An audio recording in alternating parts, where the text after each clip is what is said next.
आपको सब कुछ समझा दूंगा।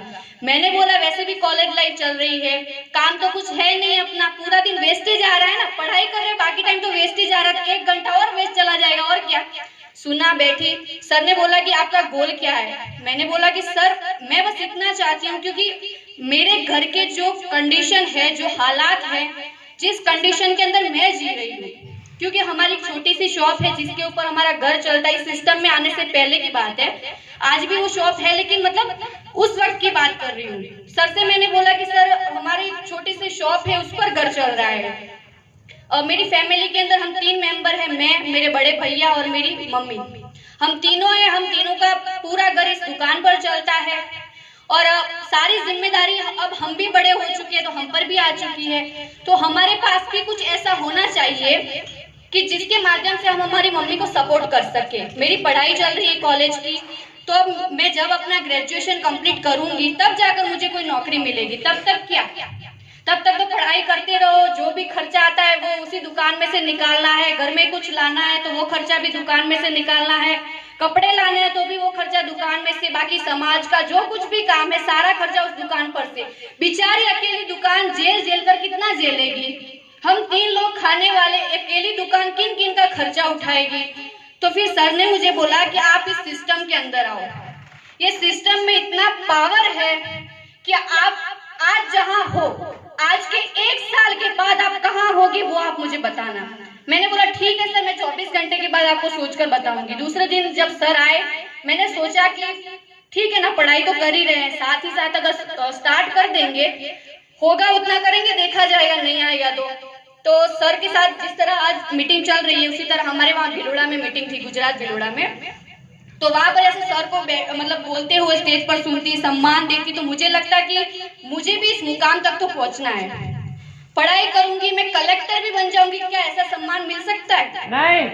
वो कलेक्टर है, कुछ टाइम के बाद वो रिटायर भी हो जाएगा, उनका सब खत्म हो जाएगा, उनकी जो पगार होती है वो भी एक फिक्स होती है ना कि इतना ही उनको मिलता है, ठीक है।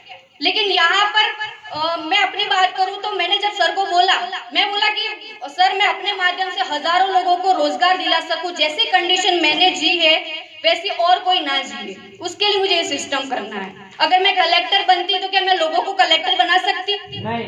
क्या मैं आपको कलेक्टर बना सकती हूँ? कभी नहीं। कभी आपको बना सकती हूँ? नहीं बना सकती। लेकिन मैं अपने माध्यम से अगर मैं इस बिजनेस का प्लान आपको सिखाऊंगी तो मेरी तरह आप भी एक दिन स्टेज पर खड़े होंगे। ये सोचकर मैं इस सिस्टम के अंदर आई और इस सिस्टम में आने के बाद इस सिस्टम को मैंने सीखा, अपने कुछ गोल बनाए, गोल यानी कि ड्रीम, सपना बनाए, एक लक्ष्य निर्धारित किया कि इस बिजनेस के माध्यम से मुझे इतना पैसा कमाना है, अपनी फैमिली को एक अच्छी लाइफ देनी है, ये सब कुछ मुझे इस अपनी जिंदगी के अंदर लाकर जीना है। क्या हम लोगों को अच्छी लाइफ जीने का, जैसे बड़े बड़े लोग करोड़पति जीते, क्या ऐसी लाइफ जीने का हमारे पास अधिकार है या नहीं? है। बिल्कुल है। हम क्यों गरीब होकर, मतलब गरीब अगर पैदा हुए तो वो कोई गलत बात नहीं है, वो हमारी किसी की गलती नहीं है, लेकिन अगर हम गरीब के गरीब ही मर जाएंगे ना तो वो हमारी गलती है। क्यों? क्योंकि हमने जिंदगी में कभी आगे बढ़ने की सोची ही नहीं, इसलिए हम गरीब ही मर गए। तो वो गलती किसकी हुई? हमारी खुद की, ना ही हमारी माँ बाप की, ना ही दुनिया वालों की। यानी कि अपनी सोच पर डिपेंड करता है। मैंने गोल बनाया, मुझे अपनी लाइफ में आगे बढ़ना है, लोगों को आगे बढ़ाना है। मैंने इस बिजनेस को स्टार्ट किया, प्लान किया, डेमो किए, सेमिनार अटेंड किए, मीटिंग अटेंड की, अपना गोल सेट किया, लोगों से बात करी, जूम मीटिंग अटेंड करी, लाइव आई, ये सब कुछ किया। इसके बाद मैंने इस सिस्टम से सब कुछ अचीव करना स्टार्ट किया। जैसे कि मैंने 3 बार बैक टी शर्ट अचीव कर चुकी है, 3 बार मैं सिल्वर पिन अचीव कर चुकी, 3 बार मैंने मोबाइल अचीव किए, मैंने एक LED भी अचीव करी। यहाँ से मैंने अपना सिल्वर लेवल कंप्लीट किया और बहुत जल्दी ही मेरा गोल्ड लेवल कंप्लीट होने वाला है। और एक स्टूडेंट होते हुए भी मैंने इस बिजनेस को फुल टाइम नहीं करा। जैसे सर मेरे अपलाइन जैसे फुल टाइम करते हैं, मेरे जैसे स्टूडेंट्स की बात करती हूँ, हमारी पढ़ाई के साथ हम फुल टाइम इसे नहीं कर सकते, ठीक है। क्यों? पढ़ाई चल रही है, घर के काम भी होते हैं लेडीज को, तो ठीक है फुल टाइम मैंने इस बिजनेस को नहीं किया। मैं खुला बोलती हूँ, मैं प्लान पे भी ज्यादातर गई नहीं हूँ, मैं कभी भी फील्ड में भी ज्यादा नहीं गई हूँ। मैंने फुल टाइम नहीं किया, सिर्फ ओनली फॉर पार्ट टाइम मैंने इस बिजनेस को करा है।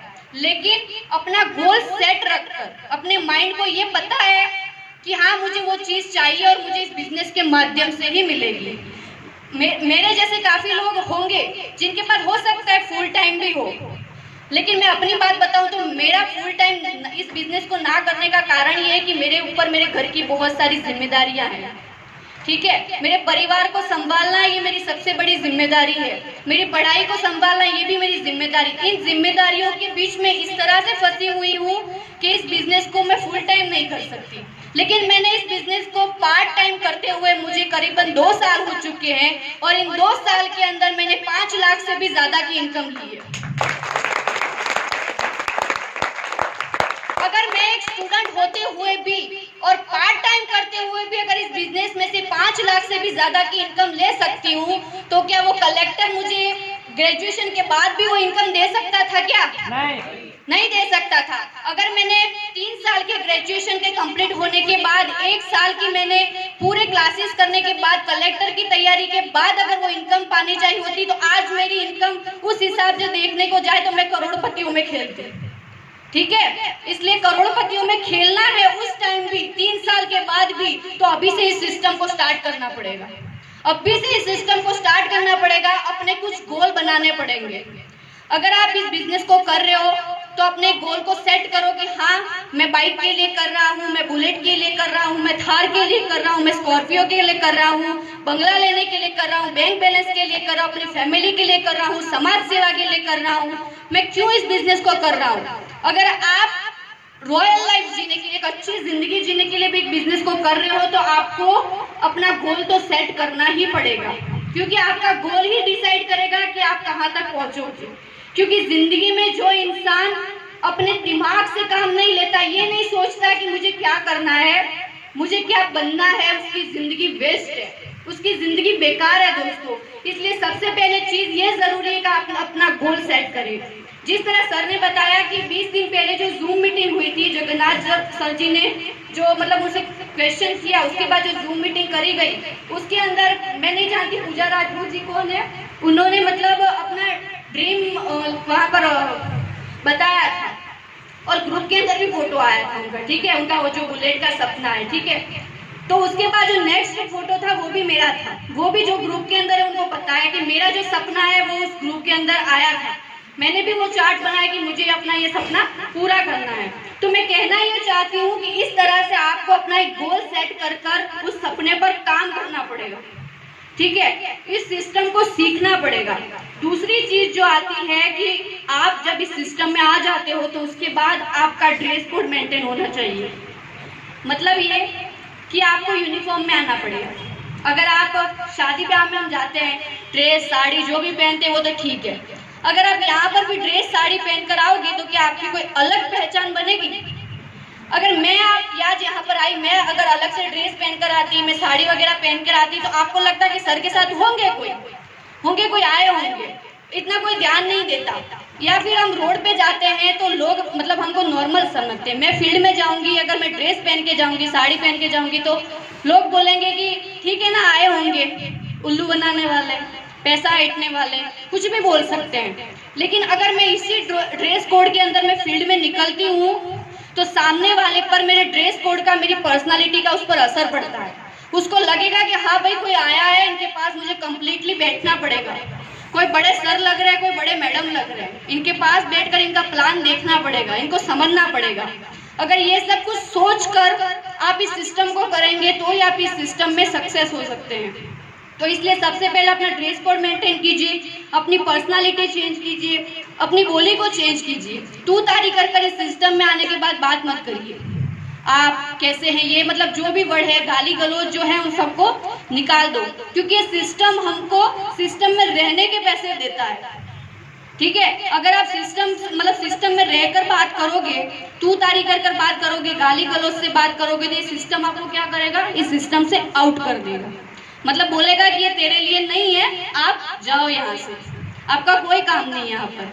ये सोचकर आपको उस बिजनेस से निकलना पड़ेगा। इसलिए हमेशा अपना गोल सेट रखो, अपने आप को मेंटेन रखो। आप जब तक खुद अच्छे बनकर नहीं रहोगे तब तक क्या आप अपनी टीम को अच्छा बना सकते हो? अगर मैं खुद यहाँ पर साड़ी ड्रेस कुछ भी पहन कर आऊंगी, नाइटी टी शर्ट वगैरह कुछ भी, और अगर मैं अपनी टीम के बंदे को बोलती हूँ कि भाई साहब आप ये क्यों पहन के आए हो, आपको ड्रेस कोड में आना था, तो वो क्या बोलेंगे, मैडम पहले खुद को तो देखो फिर हमारी बात करना। तो क्या जरूरी है कि पहले खुद को बदला जाए, खुद की पर्सनालिटी पर खुद पर ध्यान दिया जाए। जिस तरह सर ने बोला कि उनका चेहरा या किसी भी और का चेहरा आपको एकदम क्लियर दिख रहा था, लेकिन जब आप खुद को देखने जाते हो तो खुद का चेहरा आपको स्पष्ट नहीं दिखाई देता। इसका मतलब पहले खुद पे काम करना पड़ेगा। जब खुद पर काम करेंगे तब जाकर अपनी टीम को कुछ सिखा पाएंगे। इसलिए ये सब कुछ बहुत जरूरी है। इसी तरह इस सिस्टम के माध्यम से मैंने bag, T shirt, mobile, laptop achieve किए। बहुत जल्द मेरा गोल्ड लेवल कंप्लीट होने जा रहा है। मैंने 5 लाख से भी ज़्यादा की इनकम ली। यहाँ तक कि मैं अपनी कॉलेज लाइफ के अंदर 3 बार फ्लाइट में बैठ चुकी इस सिस्टम के माध्यम से। आज मेरे लिए फ्लाइट में बैठना यानी बस में बैठने जितना है। मेरे लिए कोई नई बात नहीं है। फ्लाइट में बैठना यानी बहुत मामूली चीज़ हो गई है। फर्स्ट टाइम जब जम्मू कश्मीर के अंदर सेमिनार हुआ था, उस सेमिनार के अंदर मुझे इनवाइट किया गया था। जम्मू कश्मीर जन्नत कहा जाता है जिसको भारत का, स्वर्ग बोलते हैं। वहां पर भी मैं इस सिस्टम के माध्यम से जाकर आई, वो भी बाय फ्लाइट। इस सिस्टम के माध्यम से जम्मू कश्मीर जाने का मौका मिला। वहां पर इसी तरह सेमिनार था, इसी तरह मैं स्टेज पर खड़ी थी। वहां पर जो मेरा मान सम्मान हुआ ना, वो देखने के बाद मेरी आंखों में आंसू आ गए। वो वीडियो भी आज भी आप YouTube चैनल पर जाकर देख सकते हैं। उस सम्मान के अंदर जो मेरी आंखों में आंसू आए थे, वो फोटोज, वो वीडियो सब कुछ YouTube पर है। वो सब कुछ आप देख सकते हैं। वो सम्मान देखने के बाद मेरे आंखों में आंसू है। मुझे लगा कि बस जो चाहिए था अब मुझे मिलना स्टार्ट हो गया। वहां पर जो सम्मान हुआ उसके बाद उस वक्त मैं जम्मू कश्मीर में मतलब घूमी फिरी, वो मौज मजे किए। मतलब अच्छा लगा कि वाह, अब जाकर लग रहा है कि सही में जिंदगी जी रहे हैं। अब तक क्या कर रहे थे, जिंदगी को सिर्फ काट रहे थे। अगर हम लोग अपनी जिंदगी में कुछ बेहतर नहीं करते हैं, अगर मेरी जितने उम्र की बात करूं तो अब तो हम बड़े हो चुके हैं, ठीक है। मेरी तरह यहाँ पर मेरी उम्र के बच्चे होंगे जो अब क्या है, हम लोग बड़े हो चुके, इतने बड़े तो हो ही चुके हैं कि हमारे माँ बाप को हम सपोर्ट कर सके, ठीक है। तो अब आप मुझे बताइए कि अब तक भी हम अपने मम्मी पापा के ऊपर अगर बोझ बनकर रहते हैं तो ये हमारे लिए गाली के बराबर है। अभी तक हम उनके मतलब पैसों पर जी रहे हैं तो ये हमारे लिए गाली के बराबर है। दोस्तों, अगर आप अपने मम्मी पापा के साथ में खड़े रहकर देखना, आपकी हाइट और उनकी हाइट मिलती होगी। अगर उनकी हाइट मिलती होगी, आज भी आप उनके सामने हाथ फैलाते हैं कि लाइए पापा मुझे 10 रुपये दीजिए, मुझे 100 रुपये दीजिए, मुझे बाइक का पेट्रोल डलवाना है, मुझे कॉलेज जाना है, तो ये आपके लिए गाली के बराबर है। आप उनके पुत्र या पुत्री कहलाने के लायक नहीं है दोस्तों। क्यों? क्योंकि अब जाके आपके वो दिन शुरू हुए जब आप अपने मम्मी पापा को सपोर्ट कर सको। अब जाकर वो वक्त आया है जब आप अपने मम्मी पापा को कह सके कि लीजिए मम्मी, ये मेरी पहली इनकम है, ये मेरी कमाई है जो मैंने आपके लिए लाई है। अब आज तक आपने मेरे हर सपने पूरे किए, लेकिन अब मेरा भी कुछ फर्ज बनता है और इस सिस्टम के माध्यम से मैं आपको सब कुछ दूंगा जो आप चाहते हैं। बस ये करना है हमें। उसके बाद सेकेंड टाइम जो पहला मतलब हमारा जैसलमेर का टूर निकला था आरएन के माध्यम से बिल्कुल फ्री में। सेकेंड टाइम हम लोग जैसलमेर गए थे, वहां पर भी बाय फ्लाइट। मतलब मेरा सेकेंड टाइम हो गया वो प्लेन में बैठने का सपना। उसके बाद जो तीसरा टूर था वो था गोवा का। गोवा भी सब लोग अच्छी तरह से जानते हैं, लोगों का ड्रीम होता है गोवा जाना। गोवा भी हम जाकर आए बाय फ्लाइट।